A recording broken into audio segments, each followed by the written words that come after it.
नमस्कार दोस्तों, आज एक छोटी सी कहानी लेकर आया हूं कि यह शरीर अमर नहीं है। एक राजा था और उसे फूलों का बहुत शौक था। उसने अपने शयन खंड के बगल में 25-26 गमलों में बहुत सुंदर फूल लगा रखे थे और उसकी देखभाली भी अपने माली से करवाता रहता था। एक दिन अचानक उसके माली से एक गमला फूट जाता है और एक फूल भी उसमें का नष्ट हो जाता है। तो राजा को बहुत क्रोध आता है। क्रोध के मारे आग बबूला होकर के राजा कहता है कि या तो तुम इसे जोड़ दो जिस गमले को तोड़े हो, और नहीं जोड़ोगे तो 2 हफ्ते के अंदर तुम्हें फांसी की सजा दे दी जाएगी। उसके बाद राजा घोषणा करता है कि जो कोई भी व्यक्ति इस गमले को ज्यों का त्यों जोड़ देगा उसे बहुत सारा ढेर इनाम दिया जाएगा और उसको मंत्री पद पर शोभित किया जाएगा। ये सब सुनकर के बहुत सारे लोग बहुत प्रयास करते हैं कि इस गमले को जोड़ दिया जाए, लेकिन वो गमला जुट नहीं पाता है। बहुत दिन बीत जाता है, 6-7-8 दिन, 2 हफ्ते के अंदर फांसी देने के लिए बोल दिया है मालिक को राजा। तब तक इसी बीच में एक महात्मा उस राज्य से गुजरते हैं और उस महात्मा के कानों में भी ये बात पहुंचती है कि राजा ने प्रतिज्ञा कर लिया है कि उस माली को फांसी देना है जिसने गमले तोड़े हैं। तो राजा के पास ये महात्मा जी खबर भेजवाते हैं कि राजा से बोल दो कि मैं उनके टूटे हुए गमले को जोड़ सकता हूं।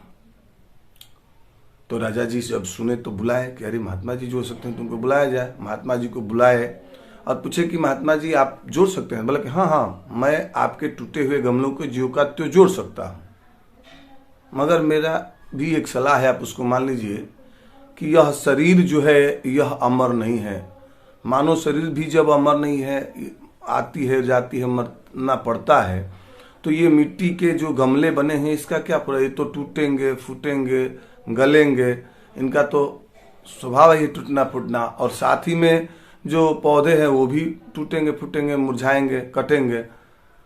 राजा साहब कहे कि आप हमें समझाइए मत, आपने कहा कि हम जोड़ देंगे, आप पहले हमें जोड़ कर दिखाइए।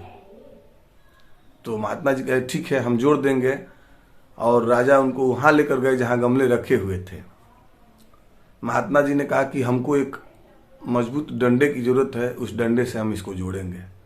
तो राजा साहब वो महात्मा जी को एक डंडा की व्यवस्था कराया। डंडा लिए महात्मा जी और जो बाकी के 24 बचे हुए गमले थे, एक एक करके सबको बहुत जोर जोर से मार मार कर सभी गमलों को फोड़ दिए। अब फोड़ करके शांत खड़े हो गए। राजा सोचे कि कोई ये नई टेक्निक है, नई विज्ञान है गमलों को जोड़ने का।